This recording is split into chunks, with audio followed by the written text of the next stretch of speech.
By going through Enzo's entire body control rig, I was able to make sure everything was working correctly. And I also used this in order to clean up and fine-tune all of the body motion capture data entirely in Unreal. It was through this process that I discovered some new foot controls were added with the release of the Mesh to Meta plugin. If you want to learn more on how to use the Metahuman body control rig, there are 2 great videos Unreal Engine has on their YouTube channel featuring Riham, where she shows how to use the control rig and how to use an additive backward solver to edit animations with it. The other video, she delves into the rigs in both Maya and Unreal, covers ways that you can customize the rig, and a special thank you goes to Riham, as these are the best resources on the Metahuman control rig and have helped me immensely. Now, the Metahuman body control rig has FK and IK for both the arms and the legs. If we go to the global control, we can see the arms are not set to IK by default. I'm going to keyframe FK for the arms in the global control. And with FK, you can rotate bones individually. To enable IK, I'm going to check the switches on in the global controls. With IK enabled, we are moving a hierarchy of bones, which in this case is the upper arm, the lower arm, and the hand. We can move this in any direction, and with this enabled, pole vectors also appear. With the body control rig, we have access to the roll, pitch, and yaw. Using the fingers as an example, we can see what the roll does, what the pitch does, and what the yaw does. Now let's take a look at the controls we have for the foot. We have the foot IK, the foot roll, the heel control, the tip control. The one labeled BK can be called either a toe roll or a ball roll control, the ball IK, and the toe controls. Using this simple animation, I will demonstrate a few ways you can use the control rig in order to make some offsets to an animation.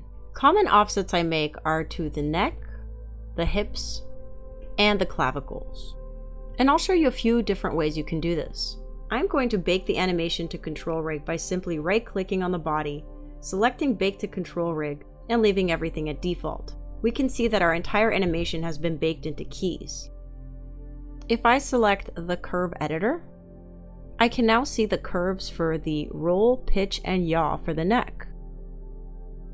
And if I go over here, I can locate axis snapping and select Y only. Let me select the roll key at the beginning of this animation. By moving this up and down in the Y-axis, I can see that the curves for the roll are the ones I want to modify. So one way to make this offset is to select all of these keys and moving them down, and we can see our offset. Another way that doesn't involve modifying the keys is to create an additive section. If I open up the additive layer and I locate the neck control now, I can modify the roll and make a key. And if this is the only key I'm going to make for this control, this will affect the entire animation. I'm going to do the same thing for the clavicles, but instead of the roll, I'm going to modify the pitch, and I'm going to copy this value to the other clavicle as well so they're even. We no longer have the appearance of the shoulders looking slouched. And I'm going to go ahead and modify the roll for the hip control as well, and make a tiny offset to the roll of the spine 1 control. Again, if these are the only keys you're making, they will affect the entire animation. What we can do to make sure that we're happy with our offsets is to right-click on the additive layer and change it from active to inactive so we can see what offsets we've made, and we can change it back to active again. Once we're happy with the modification, all we need to do is right-click on the body and select Bake Animation Sequence. I give it a name and leave everything at default. And what we end up with is a new animation that has all of our offsets. In the next video, I will be sharing the pipeline I used in order to get the body motion capture data into Unreal 5.